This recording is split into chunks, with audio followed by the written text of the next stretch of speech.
Bapak Ibu saudara-saudariku yang terkasih di dalam Kristus Yesus, kita bertemu lagi dalam sapaan Tuhan hari ini, Senin tanggal 11 Januari tahun 2021. Namun sebelumnya mari kita bersatu di dalam doa. Damai sejahtera Allah yang melampaui segala akal, itulah yang memelihara hati dan pikiranmu di dalam Kristus Yesus Tuhan kita. Amin. Saudara yang terkasih dalam Kristus Yesus, sapaan Tuhan buat kita saat ini terangkat dari kitab Efesus pasal yang ke-5 ayat yang ke-8. Demikian firman-Nya. Memang dahulu kamu adalah kegelapan, tetapi sekarang kamu adalah terang di dalam Tuhan. Sebab itu hiduplah sebagai anak-anak terang. Sampai sejauh itu firman Tuhan. Saudara yang terkasih dalam Kristus Yesus, saya mengangkat tema dari kebenaran firman ini, yaitu menjadi anak terang. Saudara yang terkasih dalam Kristus Yesus, salah satu penemuan terbesar dalam sejarah umat manusia adalah ketika Thomas Alva Edison berhasil menemukan lampu pijar. Sejak saat itu, dunia pun berubah. Peradaban menjadi jauh lebih maju lagi, saudara-saudara. Hanya dikarenakan hal sederhana yang ditemukannya, yaitu lampu pijar. Oleh lampu pijar terjadi terang di mana-mana yang membawa kegembiraan dan sukacita buat banyak orang. Artinya apa, saudara-saudara? Terang itu sangat berpengaruh dan bagian penting dalam kehidupan setiap makhluk hidup. Saudara yang terkasih dalam Kristus Yesus, menjadi anak-anak terang adalah suatu status baru bagi orang yang mengikut Yesus. Yesus telah menebus kita dari dunia yang gelap kepada terang ilahi. Kristus telah menyeberangkan kita dari keinginan daging kepada keinginan roh yang seturut dengan kehendak Allah. Kristus telah menerangi jalan kita dari lorong yang gelap agar kita berjalan dalam sinar terang Allah. Yesus adalah terang dunia, maka pengikut Yesus juga terpanggil untuk memancarkan terang dalam hidupnya. Tidakkah dikatakan saudara-saudara dalam Yohanes 8 ayat ke-12? Maka Yesus berkata pula kepada orang banyak, katanya, "Akulah terang dunia, barang siapa mengikut aku, ia tidak akan berjalan dalam kegelapan, melainkan ia akan mempunyai terang hidup." Paulus dalam sapaan ini menjelaskan ada hal yang harus kita terapkan sebagai anak-anak terang, yaitu berkenan meninggalkan segala perbuatan kegelapan dari dalam dirinya sendiri. Paulus menyebutkan saudara-saudara berbagai perbuatan dan perilaku kegelapan yang harus ditinggalkan dari anak-anak terang, atau bisa dikatakan ditanggalkan. Itu dalam Efesus 5 yang 4 sampai yang ke-5 berkata, demikian juga perkataan yang kotor, yang kosong atau yang sembrono, karena hal-hal ini tidak pantas, tetapi sebaliknya ucapkanlah syukur, karena ingatlah ini baik-baik. Tidak ada orang sundal, orang cemar atau orang serakah, artinya penyembah berhala yang mendapat bagian di dalam kerajaan Kristus dan Allah. Saudara yang terkasih, seluruh perbuatan kegelapan harus kita tanggalkan, karena semua itu tak akan mendapat bagian dalam kerajaan surga. Kita telah ditebus dari perhambaan dosa kepada terang ilahi. Dalam sapaan ini sangat jelas dikatakan bahwa orang Kristen adalah anak-anak terang. Kita adalah orang-orang yang memancarkan terang kasih Kristus dalam setiap kesempatan yang ada. Sebuah lampu misalnya, saudara-saudara, akan terus memancarkan terang dan tidak akan pernah memancarkan kegelapan, kecuali jika lampu tersebut mati.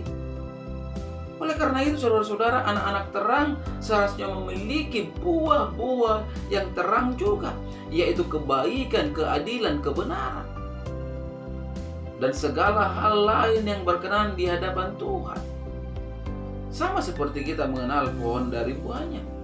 Demikian juga saudara-saudara, anak-anak terang,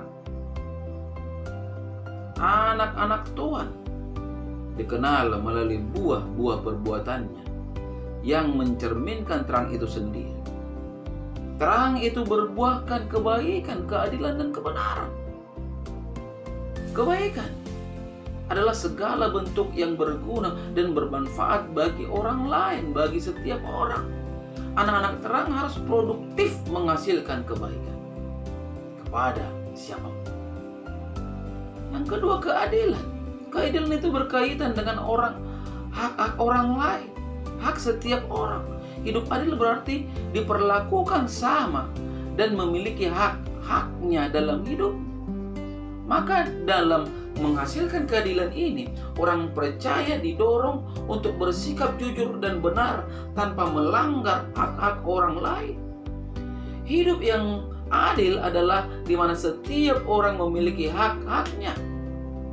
Tugas anak-anak terang berkaitan dengan keadilan, berarti harus mendorong setiap hukum yang sejajar, persamaan hak, dan bebas dari penindasan dan tekanan hidup. Hidup adil harus bebas dari diskriminasi.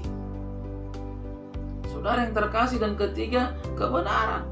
Menjadi anak-anak terang harus menghasilkan hidup dalam moralitas yang baik.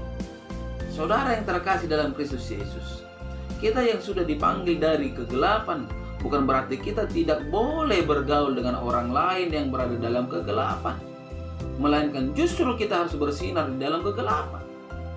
Akan tetapi saudara-saudara, kita tidak boleh mengambil bagian dalam perbuatan-perbuatan kegelapan itu, melainkan harus menerangi sehingga menelanjangi perbuatan-perbuatan tersebut.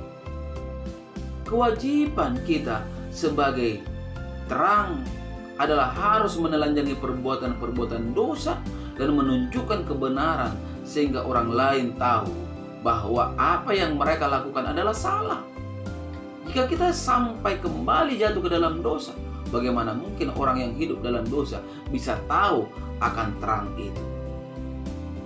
Saudara yang terkasih, kita harus menjaga diri kita sendiri agar kita jangan sampai jatuh ke dalam kehidupan kita yang sia-sia, yaitu segala dosa-dosa yang dulu pernah kita perbuat.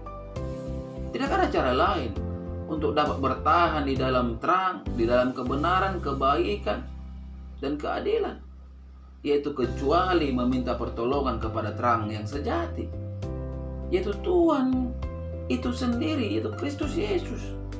Kita tidak dapat menjadi terang yang terpisah dengan terang yang sejati. Sama seperti ranting, saudara-saudara, tidak dapat berbuah ketika ia tidak menempel pada pokok anggur.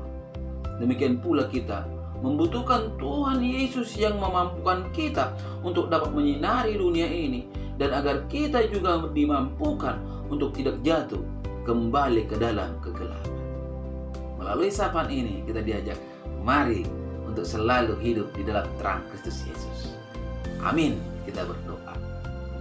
Terima kasih Bapa di surga untuk kebenaran dari firman-Mu yang telah berkumandang melalui media YouTube ini di pagi hari ini, Tuhan, yang mengajak kami untuk menjadi terang yang akan memberi sinar pada kegelapan. Bapa, mari Engkau menerangkan kebenaran firman-Mu ini dalam kehidupan kami, terkhusus para pendengar dimanapun berada, sehingga mereka bisa menjadi teladan bagi setiap orang, tidak menjadi batu sandungan. Berkati mereka Bapa, setiap para pendengar, sehingga ketika mereka lemah, mereka mendapatkan kekuatan, ketika mereka sakit, mereka mendapatkan kesembuhan, ketika mereka berhadapan dengan persoalan, mereka mendapatkan jalan keluar, karena memang tiada yang mustahil bagi Engkau ya Tuhan Yesus. Pada kesempatan ini juga hamba berdoa untuk setiap jemaat yang telah Engkau percayakan kepada hamba. Berkati Tuhan rumah tangga mereka, berkati pekerjaan dan usaha mereka dimanapun mereka berada, sehingga keberadaan jemaat-Mu, umat-Mu menjadi kemuliaan bagi nama Tuhan. Pada kesempatan ini juga Tuhan, hamba tidak henti-hentinya berdoa untuk saudara-saudariku dimanapun mereka berada, yang sakit, itu aku Tuhan. Elah, khususnya mari Engkau berikan kesembuhan baginya. Hanya kepadamu hamba mengadu dan memohon. Bapa di surga, pada kesempatan ini juga hamba berdoa untuk keluargaku, istriku, anak-anak yang telah Engkau berikan kepada hamba-Mu ini. Lu bungkus dengan kasih dan kuasa-Mu, sehingga hidup kami Tuhan, keluarga hamba-Mu, hanya akan selalu bersaksi bahwa Tuhan Yesus adalah keselamatan dan kehidupan kami. Dalam nama Kristus Yesus, hamba berdoa dan mengucap syukur. Amin. Salam buat kita semua. Salam sehat.